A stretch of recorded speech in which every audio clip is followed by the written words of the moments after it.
好啦，輪到屬狗嘅朋友啦，咁有吉星拱照喎，咁亦都係事業運亦都順利啦，咁而且喺財運亦都亨通啦。咁吉星有乜嘢？有地解啦、華蓋啦，同埋三台喎，代表呢個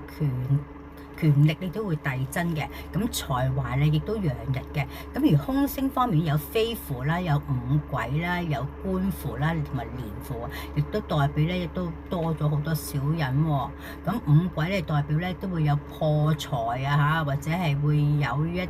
啲嘅運勢唔係咁好啦，係咪？咁啊亦都係可以咁講運勢起伏不定啦。咁而且咧亦都容易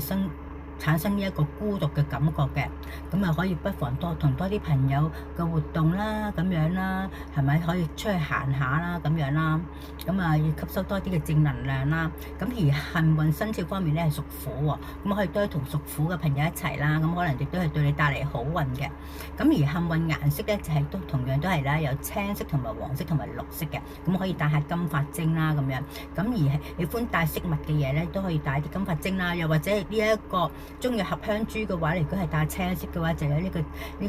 青龍涎嘅嚇，咁啊青色嘅龍涎嘅話，對身體咧亦都係可以帶嚟好運之餘，亦都係有養生同埋對身體嘅好運身體嘅改善嘅。咁當然啦，咁啊帶多啲青色同埋黃色嘅嘢啦。